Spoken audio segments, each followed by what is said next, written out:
Hello student, कक्षा 10 SST का last chapter है अपना स्वच्छता और ठोस कचरा प्रबंधन। ठोस कचरा प्रबंधन। स्वच्छता शब्द को अगर हम देखें तो स्वच्छता सबसे हम भली भांति परिचित हैं। हमारा पहला इंट्रोडक्शन साफ सफाई का घर से होता है। घर के बाद स्कूल कैंपस भी हमारा क्या होना चाहिए? स्वच्छ होना चाहिए। विद्यालय में यदि हम देखें तो दिन प्रतिदिन के जो कार्य होते हैं उसमें जो हमारी असेंबली होती है उसमें भी स्वच्छता का ध्यान रखा जाता है। हेयर कट का, नेल कट का, नहाने का, यूनिफॉर्म बहुत अच्छी होनी चाहिए। तो स्वास्थ्य से हमारा और स्वच्छता से हमारा बाहरी इंट्रोडक्शन बहुत पहले से ही रहा है। अगर हम इसको सिलेबस के अकॉर्डिंग देखें स्वच्छता को, तो स्वच्छता मानव जीवन का मूल कार्य है। मानव जीवन का क्या है? मूल कार्य है। इसके बिना कुछ भी संभव नहीं हो सकता। दुनिया का इतिहास गवाह है कि वे सभ्यताएं जो अपने द्वारा विसर्जित या यूं कहें जो कचरा किया गया, उस कचरे को यदि वो संभाल नहीं पाई या नष्ट नहीं कर पाई तो वे सभ्यता क्या हो गई हैं? समाप्त हो चुकी हैं। यानी कि दुनिया की इतिहास में हमने देखा है कि ऐसी सभ्यताएं जिन्होंने अपने कचरे का निस्तारण नहीं किया, मानव जीवन में उनके खतरा ही खतरा आया है और वह कचरा उन्हें ही समाप्त कर देता है। कचरे के कारण बहुत सारी बीमारियों का हमें सामना करना होता है, इसीलिए स्वच्छता को परम ध्यान रखना आवश्यक है। इसमें हम स्वच्छता की बात करें तो ये बहुत सारे प्रकार की हो सकती है। विद्यालय की बात कर सकते हैं, समाज की बात कर सकते हैं, जल की बात कर सकते हैं, ठोस कचरे की बात कर सकते हैं, मकान में जहां रहते हैं वहां के पड़ोस की बात कर सकते हैं, शहरी कचरे के निस्तारण की बात कर सकते हैं, रासायनिक कचरे की बात कर सकते हैं, मल मूत्र का जो कचरा हो सकता है, वेस्टेज है, मानव वेस्टेज है, वो कर सकते हैं, मेडिकल जो बायोमेडिकल है वो देख सकते हैं। बहुत सारे प्रकार के कचरों की बात हम लोग इस चैप्टर में करेंगे। अब सवाल ये उठता है कि वास्तव में स्वच्छता क्यों आवश्यक है? पहला सवाल है, क्यों आवश्यक है? क्यों आवश्यक है? स्वच्छता क्यों आवश्यक है? तो इस पर अगर हम बात करें तो मानव जीवन एक प्रकार से बायोलॉजी की भाषा में देखें तो एक ये शरीर है और इस शरीर में जो नुकसान पहुंचाने वाली चीजें हैं, इस शरीर की बात करें क्यों आवश्यक है स्वच्छता, हमें इसकी बात करनी है। मानव जीवन में जो क्रियाक्रम है, कार्यक्रम है, वे बहुत सारे स्वच्छता पर आधारित है। मानव जीवन भी एक प्रकार का शरीर है और इस शरीर में बहुत सारे बैक्टीरिया, विषाणु, अभी आपने देखा होगा सार्स कुछ समय पहले आया था, कोरोना वायरस अभी चल रहा है और ये वैश्विक महामारी के रूप में आ गया है। ये सभी विषाणु, जीवाणु किसी न किसी प्रकार के कचरे से ही बने हैं, किसी न किसी गंदगी के कारण ही बने हैं और बहुत सारे मेड ह्यूमन भी होते हैं, मानव के द्वारा जनित भी होते हैं। तो कहीं ना कहीं हमारे जो परम पहली फर्स्ट कैटेगरी के जो दुश्मन है वो क्या है? बैक्टीरिया, जीवाणु, विषाणु ही हैं। इसमें भी बहुत सारे प्रकार के बैक्टीरिया होते हैं, गुड बैक्टीरिया और बैड बैक्टीरिया। हमें ज्यादा खतरा बैड बैक्टीरिया से, गुड बैक्टीरिया हमारे जीवन में सहायक होते हैं, वे हमें बहुत प्रकार से सहायता करते हैं। तो स्वच्छता क्यों आवश्यक है, इस पर हमने स्पष्ट जान लिया है कि मानव जीवन और सभ्यता के लिए सबसे ज्यादा इंपॉर्टेंट स्वच्छता इसलिए है, कचरा निस्तारण इसलिए है क्योंकि यदि हमने ऐसा नहीं किया तो हमारी सभ्यता, संस्कृति कंप्लीट ही क्या हो जाएगी? नष्ट हो जाएगी और ये कचरा ई वेस्ट इतना ज्यादा हो जाएगा कि हम इसे संभाल ही नहीं पाएंगे और इसके बहुत ज्यादा रिएक्शन हमें देखने को मिलेंगे। आपने देखा होगा कि अभी एक मूवी बनी थी 2.0, इसमें ई वेस्ट की बात की गई थी। जितने भी इलेक्ट्रॉनिक वेस्ट हैं वे हम बहुत ज्यादा यूज कर रहे हैं। आजकल हम मोबाइल बहुत जल्दी बदलते हैं, कोई भी मोबाइल 2 से 3 साल से ज्यादा यूज नहीं किया जाता। ऐसे में जो ई वेस्ट है वो कहीं ना कहीं इतना ज्यादा हो रहा है समाज में, जिससे जो रिएक्शन है, रासायनिक जो केमिकल्स हैं, इससे जो निकलने वाली वेव्स हैं वे मानव शरीर को तो प्रभावित कर ही रही है, जानवरों को भी प्रभावित कर रही है, पर्यावरण को भी प्रभावित कर रही है, प्रकृति को भी प्रभावित कर रही है, और वे कहीं ना कहीं इतनी भयंकर मात्रा में हमारे सामने आ रही हैं, उनके परिणाम जिससे हम कल्पना भी नहीं कर सकते। जैसे पहले रेडिएशन की बात करें, रेडिएशन की बात करें तो ये रेडिएशन ना के बराबर हुआ करता था, क्योंकि उस समय सेल्युलर टावर नहीं थे, जो आपके मोबाइल टावर हैं ये टावर नहीं थे, आपके यहाँ बहुत सारे नेटवर्क्स नहीं थे, डिजिटलाइजेशन नहीं था, और बहुत कम मात्रा में ये रेडिएशन की वेव्स आती थी। बहुत नॉर्मली रेडियो हुआ करते थे, उनकी शॉर्ट वेव्स होती थी और बहुत आसानी से काम चल जाता था। लेकिन जैसे ही ये इलेक्ट्रॉनिक का जमाना आया है, मोबाइल का जमाना आया है, इसमें बहुत ज्यादा मात्रा में हमें देखने को मिलता है रेडिएशन की मात्रा, और इस रेडिएशन की मात्रा ने इतना भयंकर असर दिखाना शुरू किया है। लोगों की मेमोरी लॉस की प्रॉब्लम हो रही है, कैंसर जैसे डिजीज आ रही है, और बहुत ज्यादा साइड इफेक्ट इसके हमें देखने को मिल रहे हैं। इसीलिए हम किस पर फोकस करते हैं? स्वच्छता पर फोकस करते हैं। दूसरा, अगर इसमें बात करें जल से संबंधित, भारत में या दुनिया में सबसे ज्यादा जो जल प्रदूषण है वह मलमूत्र से होता है, यानी कि सीवरेज से होता है। भारत में जल प्रदूषण का सबसे बड़ा कारण क्या है? सीवरेज का है। ये बड़ी कंपटीशन के एग्जाम में भी आता है, इसमें एनवायरमेंट स्टडी टॉपिक है। यानी कि भारत में जल प्रदूषण का सबसे बड़ा जो मुख्य कारक है वे क्या है? सीवरेज को नदी में जोड़ देना, यानी कि जो हमारे गटर की जो लाइनें होती है उन्हें नदी में जोड़ना। नमामि गंगे जो ऑपरेशन चल रहा है, नमामि गंगे जो मोदी सरकार का प्रोजेक्ट चल रहा है, गंगा नदी को स्वच्छ बनाने का जो प्रोजेक्ट चल रहा है, उसमें इसी बात पर फोकस किया गया है कि जो मल आधारित नाले हैं उन्हें रोका जाएगा। दूसरा, उद्योगों का जो रासायनिक कचरा है, रासायनिक कचरा, इसे भी बंद किया जाएगा कि गंगा नदी में ये दोनों ही नहीं जानी चाहिए, जिससे गंगा नदी की स्थिति में क्या हो सके? सुधार हो सके। कुल मिला के कहा जा सकता है कि स्वच्छ जल के लिए हमें प्रयास करने होंगे, क्योंकि जल हमारे जीवन में 70% शरीर मानव का किससे बना हुआ है? जल से ही बना हुआ है।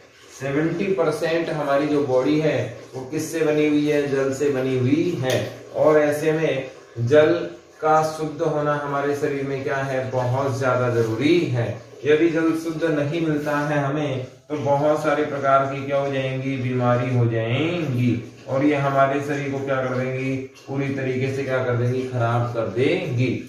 जल से संबंधित दूसरा उदाहरण देखें तो कृषि से संबंधित भी मामला हमें नजर आता है।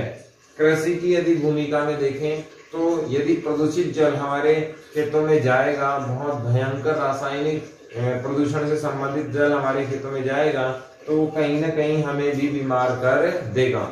इसमें तीसरी चीज देखते हैं, रासायनिक उद्योग। रासायनिक उद्योगों से संबंधित यदि मामले देखें तो बड़े बड़े केमिकल्स के जो प्रोजेक्ट लगे हुए हैं, रासायनिक इंडस्ट्रीज लगी हुई हैं, वे सीधे किसको जोड़ देते हैं? नदी जल से जोड़ देते हैं, और ये भयंकर रासायनिक पदार्थ किसमें शामिल हो जाते हैं? स्वच्छ जल में शामिल हो जाते हैं। वे कहीं ना कहीं हमें पीने योग्य सोर्स से जुड़ जाते हैं, और वे रासायनिक हमारे जीवन में इतने खतरनाक असर देते हैं, इतने खतरनाक नुकसान पहुंचा रहे हैं। तो ये तो हो गया जल से संबंधित मामला और रासायन से संबंधित मामला। इसमें अब बात करते हैं ठोस कचरे की। ठोस कचरे की यदि हम बात करें तो इसमें भी बहुत बड़ी समस्या है। हम शहरीकरण को बढ़ावा दे रहे हैं, शहरीकरण को बढ़ावा दे रहे हैं। शहरीकरण क्या है? शहरों का अंधा अनुकरण, शहरों का अंधा अनुकरण क्या कहलाता है? शहरीकरण कहलाता है। वर्तमान में आधुनिकता विलासितापूर्ण जिंदगी बहुत भयंकर तरीके से चल रही है। वर्तमान में ऐसी परिस्थितियां बन रही हैं कि दुनिया शहरों की तरफ भाग रही है। दुनिया का मेन फोकस किसकी तरफ है? शहरों की तरफ है। और वो पूरा आधुनिकीकरण अपनाना चाह रहे हैं। एसी, फ्रिज, बहुत सारे ऐसे विकल्प जिनसे पर्यावरण को क्या पहुंच रहा है? सीधा नुकसान पहुंच रहा है। इससे जो ई वेस्ट निकलेगा, इससे जो हम जो वेस्ट निकाल रहे हैं, घर का वेस्ट मान लीजिए, उद्योगों का वेस्ट मान लीजिए, पॉलीथीन मान लीजिए, जो पैकिंग फूड्स हम खा रहे हैं उनकी पैकिंग्स मान लीजिए, ये कहाँ डाली जाती हैं? शहर के जस्ट बाहर डाली जाती हैं। और यहाँ पर कच्ची बस्ती वाले या कमजोर वर्ग के लोग रहते हैं, तो इनके स्वास्थ्य पर सीधा असर ये पड़ रहा है। और इससे शहर का स्वास्थ्य भी क्या हो जाएगा? खराब हो जाएगा। आपने सुना होगा झुग्गी बस्ती, कच्ची बस्तियां, नाले, ये इसी कचरे के आसपास बस्ती हैं, क्योंकि यहाँ सामान्य कोई रहना पसंद नहीं करता। इन लोगों की ये मजबूरी है। लेकिन ये ठोस कचरा हमें रिसाइकल करना ही होगा। अगर ऐसा नहीं हुआ तो बड़े बड़े डंप यार्ड, यानी कि यूं कहेंगे वेस्टेज यार्ड बन जाएंगे, और ये इतनी भयंकर मात्रा में हो जाएगा जिसकी कल्पना भी हम नहीं कर सकते हैं। इसमें हम आगे देखें तो आगे है WHO, वर्ल्ड हेल्थ ऑर्गेनाइजेशन, जिसको हिंदी में कहा गया है विश्व स्वास्थ्य संगठन। विश्व स्वास्थ्य संगठन। वास्तव में विश्व स्वास्थ्य संगठन को जानने से पहले हमें इसका मुख्य ब्रांच जानना होगा, जिसका ये अंग है। यूएनओ का अंग कौन है? WHO। आपको ध्यान होना चाहिए, मुख्य जो संगठन है उसका नाम क्या है? यूएनओ, यूनाइटेड नेशन ऑर्गेनाइजेशन, संयुक्त राष्ट्र संघ।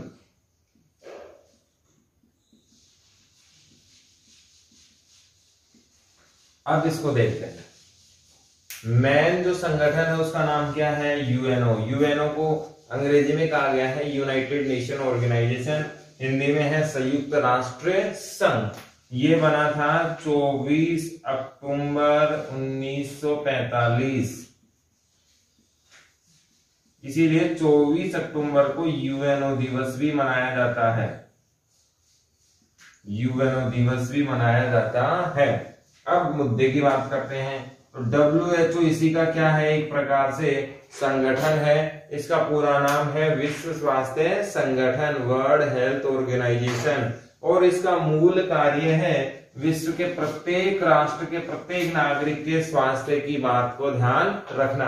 जैसे अभी कोरोना महामारी चल रहा, कोरोना महामारी चल रही है, इसको भी महामारी घोषित करने का काम WHO के द्वारा ही किया गया था। इससे पहले प्लस पोलियो के खिलाफ इन्होंने सार्स, एबोला, ऐसे बहुत सारे वायरस के खिलाफ अपनी जंग ये जीत चुके हैं। विश्व हेल्थ ऑर्गेनाइजेशन का मूल कार्य है दुनिया के बड़े बड़े स्वास्थ्य संगठनों को जोड़कर पूरी दुनिया के स्वास्थ्य का ध्यान रखना। इसका मूल एजेंडा है मानव को स्वस्थ बनाए रखना, प्रकृति पर्यावरण को स्वस्थ बनाए रखना। WHO क्या कह रहा है कि WHO कहता है जल स्वच्छ होना चाहिए, और इस स्वच्छ जल के लिए ये लगातार प्रयास कर रहा है। और फिर कहता है खाद्यान्न की कमी नहीं होनी चाहिए। खाद्यान्न पर भी बहुत ज्यादा इसका फोकस है कि गरीब आदमी आसानी से भोजन नहीं कर पाता। अब यहाँ हम भोजन की परिभाषा भी देख लेते हैं। वास्तव में भोजन होता क्या है? जिसमें पोषक तत्व हो। यदि पोषक तत्व नहीं है तो वो भोजन नहीं, केवल पेट भरने का माध्यम है। और बहुत बड़ी मात्रा में जनसंख्या कुपोषण की शिकार है। भारत में तो है ही है, दुनिया में भी बहुत सारे देश ऐसे हैं जहां बच्चे कुपोषण का शिकार हो जाते हैं, बहुत कमजोर होते हैं। उनको प्रचुर मात्रा में पोषक तत्व नहीं मिल पाते हैं। इसी कारण उनका जो शारीरिक व मानसिक विकास होना चाहिए था वो नहीं हो पाता है। तो हमने WHO की कहानी यहाँ से देख ली है। विश्व स्वास्थ्य संगठन इसका पूरा नाम है। मुख्य अंग है यूएनओ, जो कब बना था 24 अक्टूबर 1945 को, जिसे संयुक्त राष्ट्र संघ भी कहा जाता है। इसमें आगे देखें तो WHO का मूल उद्देश्य है मानव स्वास्थ्य को ध्यान में रखना और मानव स्वास्थ्य से संबंधित सभी काम विश्व धरातल पर कौन करता है? WHO करता है। इसमें सबसे अहम योगदान हमने पल्स पोलियो का देखा था। भारत पोलियो मुक्त हो चुका है, आपको ध्यान होना चाहिए। भारत का पड़ोसी देश पाकिस्तान आज भी पोलियो से ग्रसित है, आपको ध्यान होना चाहिए।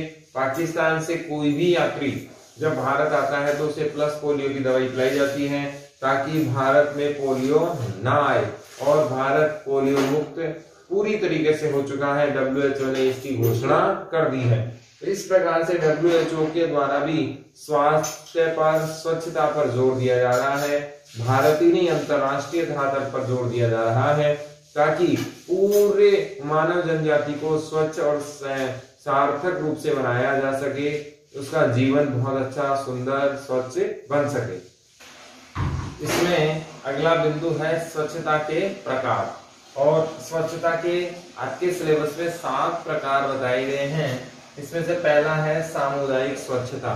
सामुदायिक का मतलब होता है पूरे समुदाय की या समुदाय विशेष की सुरक्षा। समुदाय विशेष की सुरक्षा।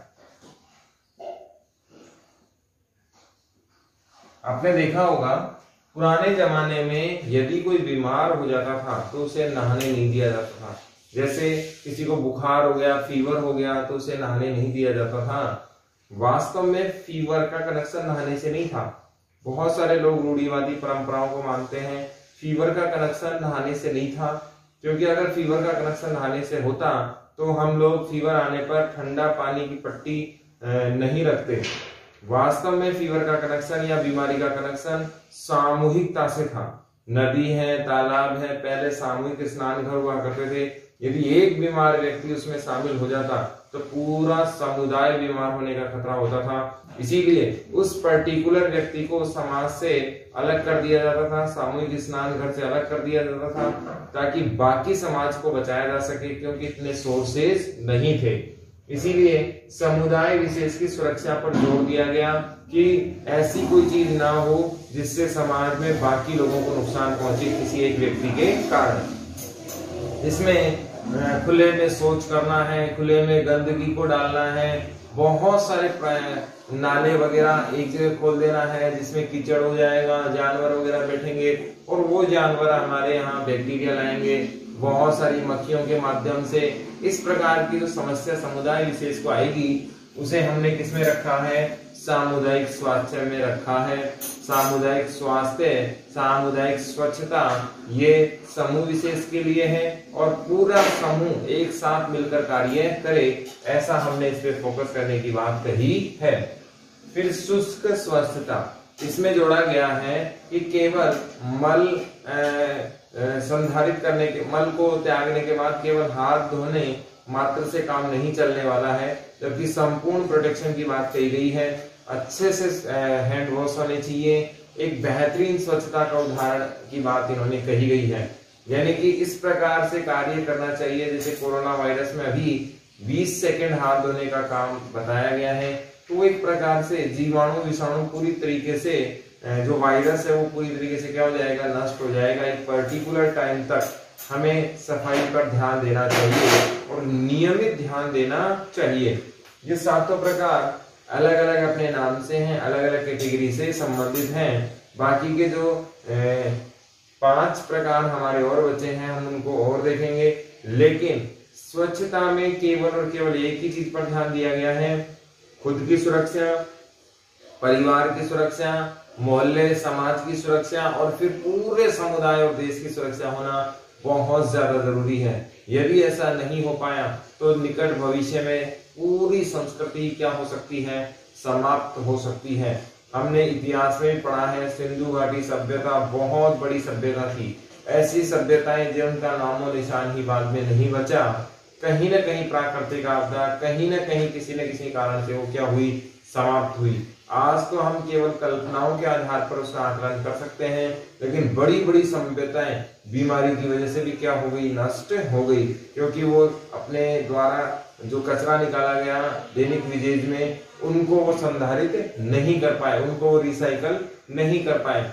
तो सबसे इंपॉर्टेंट काम क्या रहेगा कि स्वच्छ बने रहें, और यदि कचरा है तो उसे रिसाइकल करना बहुत जरूरी है, उसे मेन फॉर्मेट में यानी कि यूज फॉर्मेट में लाना उसे बहुत ज्यादा जरूरी है।